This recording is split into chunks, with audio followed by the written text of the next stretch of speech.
All right, everyone, I think we're going to go ahead and get started. But before we do, I have a few housekeeping items. We are recording today's presentation, and as such, we ask that everyone please keep the audio and video components of Zoom please turned off. We will have time for a question and answer session at the end of the program, and we will use the chat feature for that. So if you have questions throughout the program, you can type them in as we're going through, and we can go through all of them at the end. But that's the way we're going to do our question and answer session. So welcome, happy American Archives Month, and happy Halloween. My name is Melissa Dalton, and I am the Public Outreach Coordinator for the Greene County Record Center and Archives. Today, we have another installment of our Spooky Tales from the Greene County Archives. And this Spooky Tales event was actually created last year. And we take stories from Harold Igo, who was a local reporter, and we talk about the facts and fiction behind those ghost stories. So today we are going to explore the story of Jesse Ransbottom, and again, some of those facts and legends that surround his hanging. But before we get into the story, I'd like to tell you a little bit about the author of these ghost stories, Harold Igo.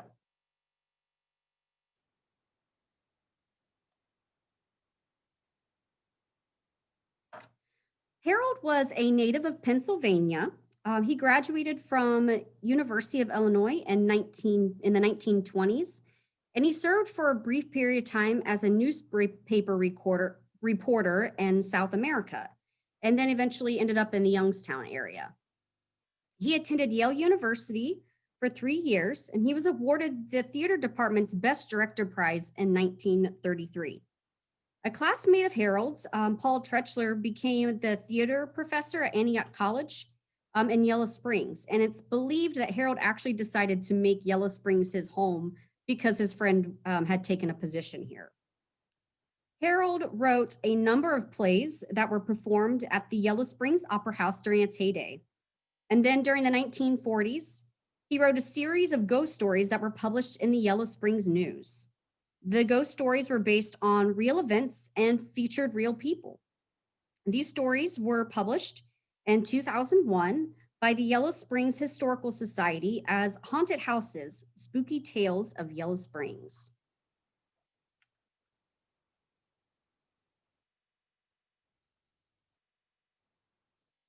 So last year, we actually shared 4 stories from Igo, but this year we're taking a little bit of a different approach. We knew the Ransbottom story through other means, and we actually found that was embedded in a couple of Igo's stories.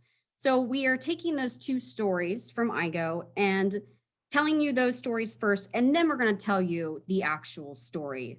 So, but before we get into those, I do want everyone to keep in mind that these were written in the 1940s. So they may contain language or terminology or imagery that reflect the cultural standards of the time.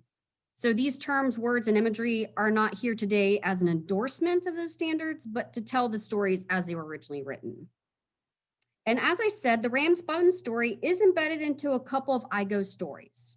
Those are Cutthroat Kitchen, number 3, and The Ghost of the County Jail, number 12. The first story, like I said, is numbered number 3, Cutthroat in the Kitchen. And it's from February 18th, 1943. So I'm going to read that for you. It goes, according to Miss Jacob Dial of 327 Dayton Street, this ghost story actually happened. At least it was told to her in good faith by her mother, Miss Mathis Geiss, formerly of Fairfield. The house where the ghost was seen stood just to the right of the main traffic light as you go into Fairfield from Yellow Springs. The time was nearly 80 years ago, from 1943. Fairfield, as well as Yellow Springs, was then mainly farmland. Mathis Geiss needed a house badly, so he gladly took this old frame dwelling with a rambling porch and sign pines, even though the neighbors warned him the place was haunted. He laughed and said no ghost was going to scare him out. They shook their heads and said no more. Only later did he hear what happened one night in the house. The Geises moved in and soon were comfortably settled. True, the house was a little run down, and at night the wind would make queer noises as it blew through the house clapboards in the attic. That was all. Hard-headed Matthew Geis wasn't a man to be scared of a house just because of a few superstitious neighbors. One evening, he had the occasion to drive to Dayton, so he left his wife alone in the kitchen knitting. She was singing to herself to pass the lonely house when suddenly she heard the door creak behind her. She looked back, but saw nothing. Perhaps only the wind, she reflected, for the night was very still. Then another creak, and as she looked this time, she was startled to see a man's hand slowly reaching inside to pull the door shut. She screamed and fainted. When she came to, her husband had returned and was anxiously plying her with questions. Who was the man? Was it a neighbor who was just playing a rather morbid joke on her? Or had she fallen half asleep and dreamed it? No, she told her husband. I saw it plainly. A man's hand. It looked like a dead man's hand. Then the neighbors told them the story of the old house. 10 years before, a man had rented the place. He was a good man when he was sober, but when he was drunk, he was a demon. One night he came home and quarreled with his pretty young wife, and then he threatened to kill her. She tried to escape, but he caught her by the long black braided hair and slashed her throat. She lay bleeding to death on the kitchen floor. The children, 4 of them, ran from their beds and hid in the corn stalks behind the house. Miss Dial added one other detail. Scrubbing as they might, they never were able to remove the bloodstains from the kitchen floor. All right, so that's the first story, and it speaks of a young woman being murdered by her husband. And the second story is number 12, The Ghost of the County Jail, from April 22nd, 1943.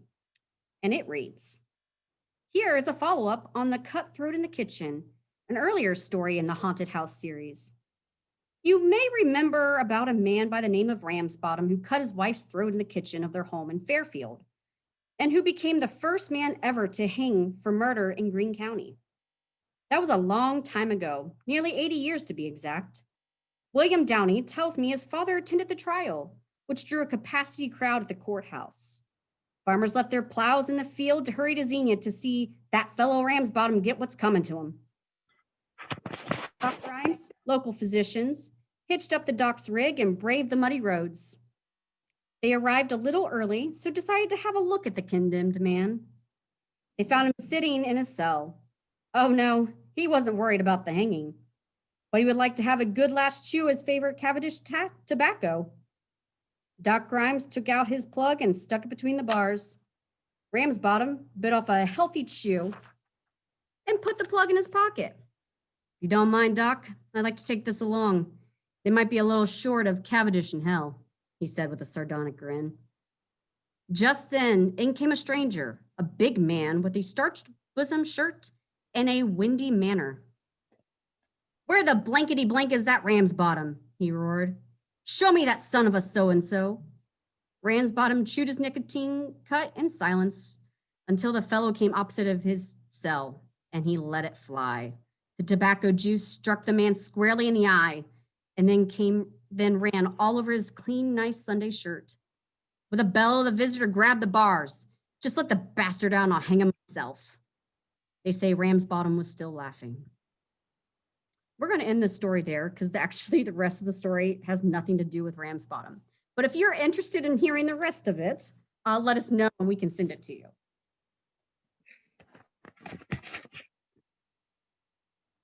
All right, so what do we actually know?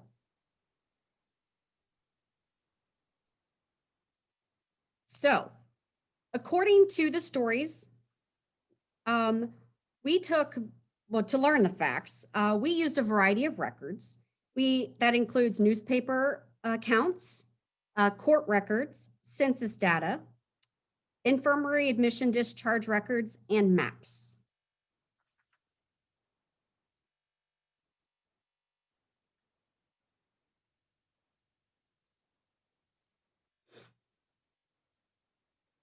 So let's take a look at the key players in the IGO stories and then in reality. The first IGO story focuses on a ghostly tale which involved the apparent home where the murder happened. Igo lists key players in that story as Mrs. Mathis Geis, who had the ghostly encounter, so she was the mother, and Miss Jacob Dial, who told the story to Igo, she was her daughter. And obviously the murderer, although his name wasn't explicitly stated. We do know that he was speaking about Ransbottom. Now, the second story, according to Igo, was told by William Downey, whose father apparently went to the hanging. His father was Joe Downey and a local physician, Doc Grimes. And as I said, they apparently visited Ransbottom in prison. Now, in the story they write, they spelled his name Ransbottom with an M and not an N. So that's not really that surprising. So those are who originally told those stories. But in reality, who was actually involved? So we do know Jesse Ransbottom was the murderer. Fanny Ransbottom was his wife. And Igo was correct, they did have 4 children. But we're only able to actually name 2. That's David and Howard.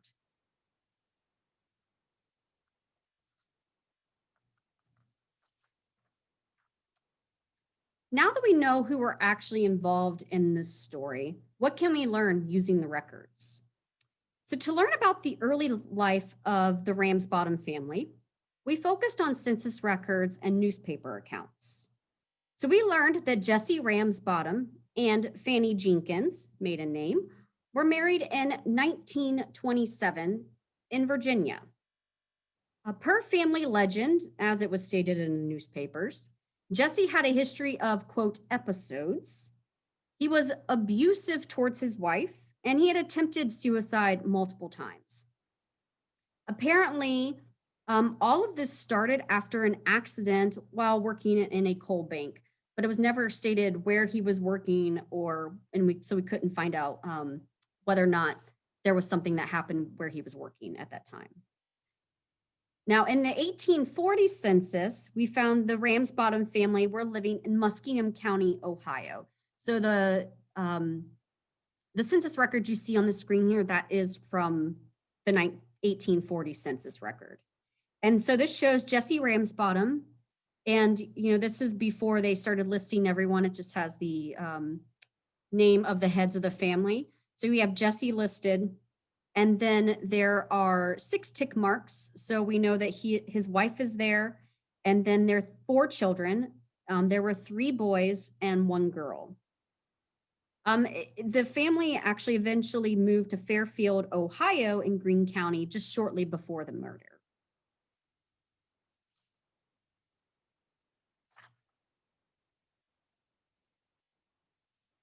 So as I stated, we know that the family moved to Fairfield, Ohio, sometime in 1849. This map indicates where the family was living. So this is a map of Fairfield, and they were living on the corner of South Street and Dayton Street in Fairfield, but today that is actually known in Fairborn as South Broad Street and West Main Street. So the story goes that Jesse Ransbottom was arrested for stealing a cow, which left his family without any provisions during his imprisonment.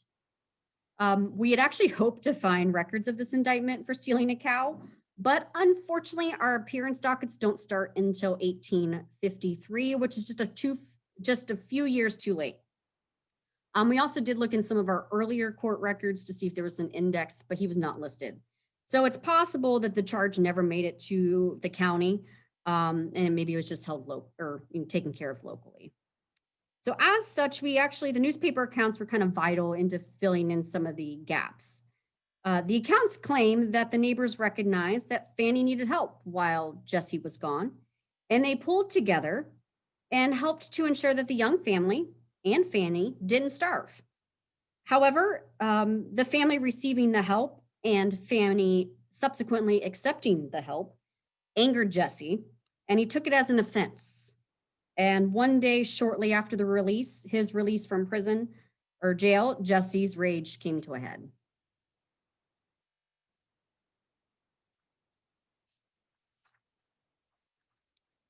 So to learn what actually happened, the court records were really useful.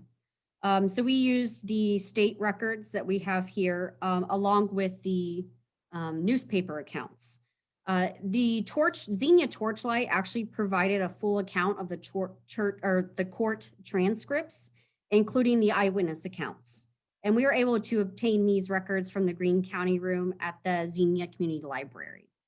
And so as such, we were actually able to get those full details. So one afternoon on June 20th, 1849, Fanny went to a meeting. It was rumored to be a prayer meeting. Jesse had been released from jail just a few days prior. And when Fanny returned home, she sensed that Jesse was upset with her and he may do her harm. So Fanny went running out of the house and she had her youngest child in her arms. And she started running towards the back of the yard. Jesse caught her at the fence, pulled her head back, and brutally slashed her throat with a razor. He then stabbed her 2 or 3 times in the chest with a knife. Then he just left her lifeless body where it lay and walked back to the house. There he attempted to cut his own throat, but he said it hurt too much and he would wait for, quote, someone else to do it. Jesse did not flee and did not resist arrest when authorities arrived. When he was asked why he killed his wife, he stated that it was the fault of his neighbors for caring for his wife while he was gone. He was jealous of the help she received and the attention she received from the neighbors, and it just caused him to go into a rage. So you'll notice that the actual murder is different than Igo's story. As he claimed that she was murdered in the kitchen, but in reality, she was actually murdered in the backyard.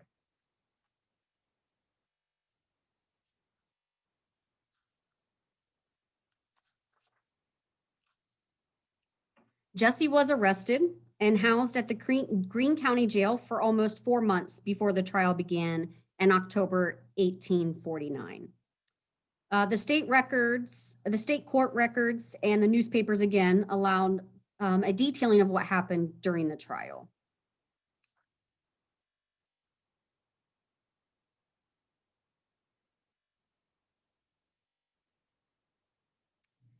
Jesse was indicted for murder in the first degree.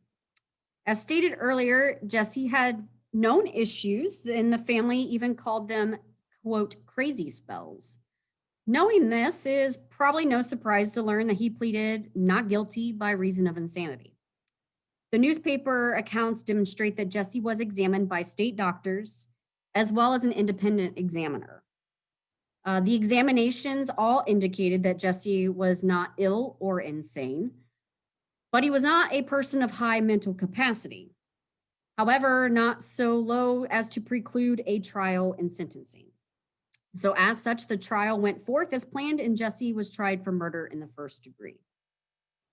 The trial lasted several days and there were 25 people who acted as witnesses in the case.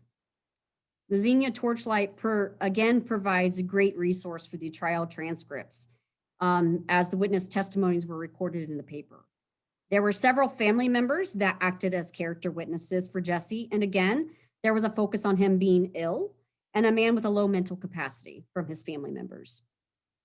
However, there were many others that claimed he was just a drunk, quote, and prone to volatile temper, especially towards Fanny. And the testimony, the eyewitness accounts of the murder were crucial to the case. So ultimately, most of the people just came out against him and said that he was just known for being a cruel man most of the time towards his wife and drinking too much. So all these other accounts from his family were kind of taken with a grain of salt. So upon closing arguments, the jury only deliberated for 40 minutes. So that kind of gave everybody a good indication of Jesse's fate being sealed.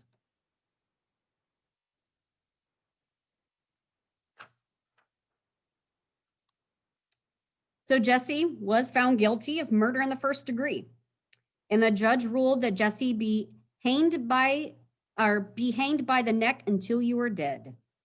The execution date was scheduled for January 25th, 1850.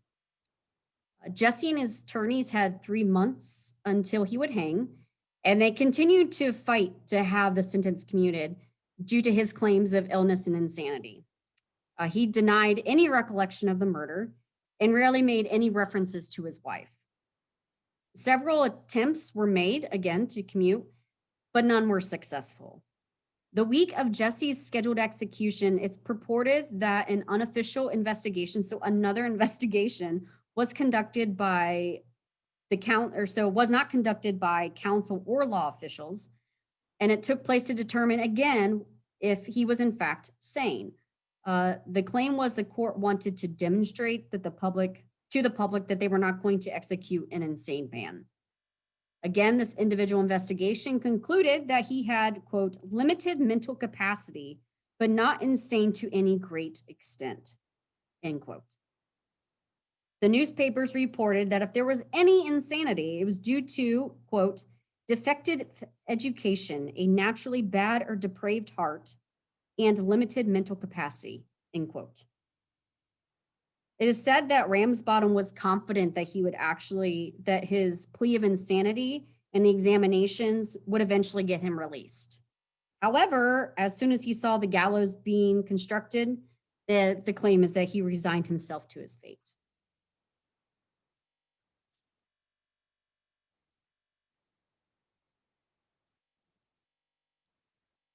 The Greene County Jail at the time was located in the corner of the courthouse yard. The gallows were covered an area of 18 by 13 feet, and it was completely enclosed by a fence as the sheriff did not want to make the hanging a spectacle. The day of execution, Ransbottom had only one visitor, his 10-year-old son, David. David was living with another family prior to the murder, but did stay with his father for several hours the day of the execution. And this is documented in Xenia Torchlight, but we know he was living with another family by looking at the census records. So on the day of the execution, the newspaper claims that thousands of people came to Greene County in hopes of witnessing the execution of Jesse Ransbottom. So this isn't that different than what Igo was saying about it, the courthouse being flooded with people. And it was rumored that the execution would be commuted at the last minute, and folks wanted to ensure that Jesse hanged for his gruesome crime, even if it meant that they had to take matters into their own hands.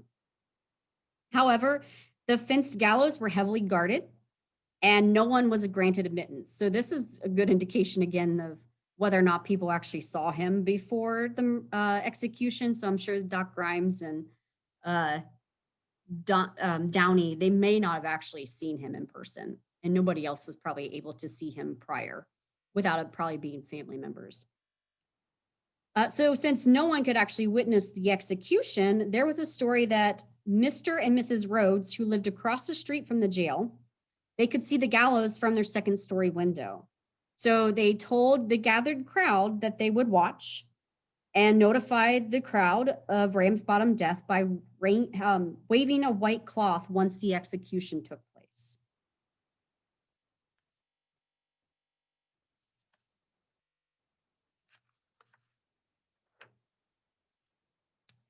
Ransbottom was led to the gallows at about 3 p.m. on the afternoon of June 25th, 1850. When Jesse was asked if he had anything he would like to say, the newspapers reported that he exclaimed, "Oh Lord, have mercy on me. Oh, my poor mother, my poor wife, my poor children." This characterization of Ransbottom is much different than how he's portrayed in the story of Igo, which he claimed he was less than remorseful about the murder, and even more bitter and mocking. So after Ransbottom's exclamation, the sheriff fixed the rope around Jesse's neck and asked if he had any final words. Jesse requested to be buried, quote, up yonder, meaning in Champaign County. And the newspapers claimed that the sheriff knew Jesse had hopes of being buried in Champaign County, as he had lived there apparently at one point in time. But the full details of why we aren't able to figure out. The sheriff was unable to fill that request and promised he would make sure he had a decent burial, though. And with that, the hood was placed over Jesse's head, and within seconds, the trap door was released and Ransbottom was dead. The newspapers report that Mr. and Mrs. Rhodes fulfilled their promise of notifying the crowd of Jesse's death. And with the confirmation of execution, the crowd dispersed.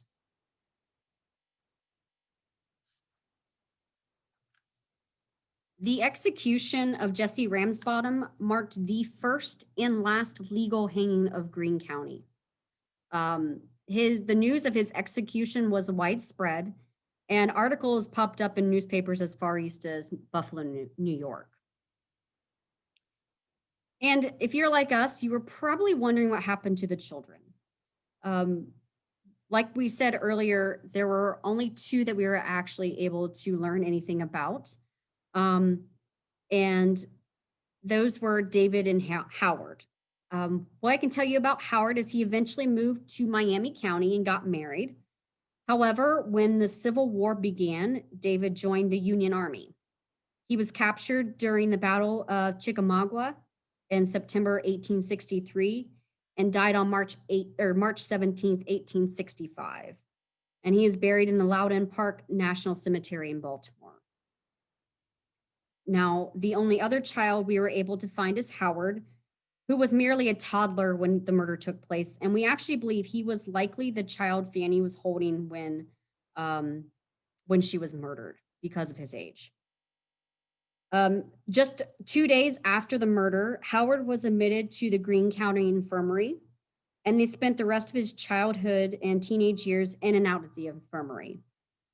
He dealt with chronic illness, and there are indications that he suffered from weak or diseased eyes. It's mentioned a lot within the records. However, that did not stop him from joining the Union Army during the Civil War. And upon completion of his service, he was released as a disabled soldier for inflammation in both eyes, and he lived the remainder of his life in the Disabled Volunteer Soldier Home in Dayton. Howard died on February 2nd, 1907, and is buried at Dayton National Cemetery. Howard's cause of death was documented as syphilis, and this affliction could likely explain his lifelong battle with diseased eyes. That's typically how it populates in young children. So unfortunately, this story got even sadder when you actually hear the story of his children, and there's really no happy ending. So sorry about that, but it is Halloween, right?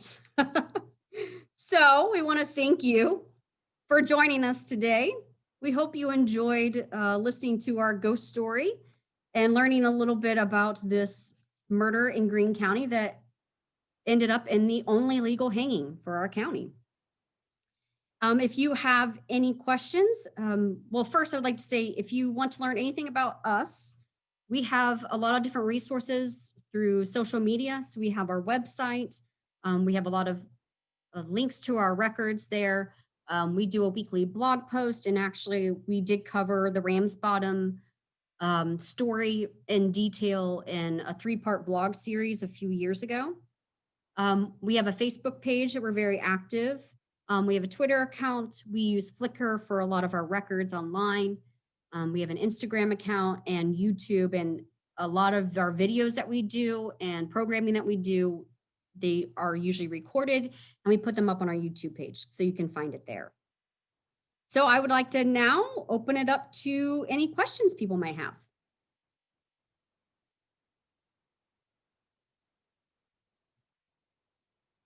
So Fairfield in Greene County, it used to be, it's now part of Fairborn, Ohio. So that's going to be in Bath Township. Any other questions? It no longer exists, is what I should say. So Fairfield County and Osborne merged in 1950. So Fairfield was there. I think that they, what year did they, I'm trying to remember when they were established. Right offhand, I can't think of the date. But Osborne moved next door. The two counties live, or the two towns coincided, lived, next door to each other for many years. And they finally eventually decided to merge. And that's when they created Fairborn. So that was 1950.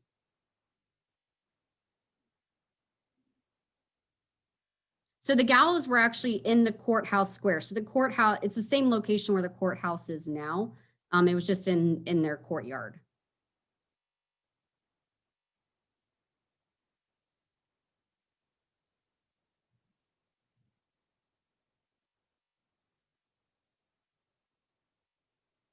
So if you're familiar with Xenia, that would be Court Street, Greene Street. So like I said, where the current courthouse is. Any other questions? We tried to find his burial to see if we could find him. We believe it was likely just an unmarked grave. So he was probably just he could have been buried in a pauper, or I'm sure that the court had a place where they buried the prisoners who died while in custody. But it was never indicated where they buried him.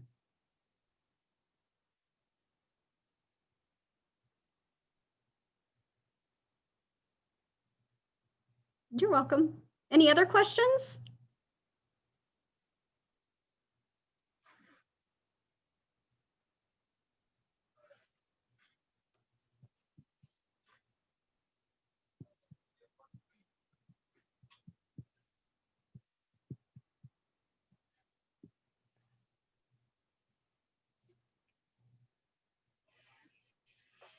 So it would have been the old courthouse. So 1849. So the courthouse now, it wasn't built yet. So the courthouse we have now was built in 1901. So it was the previous courthouse.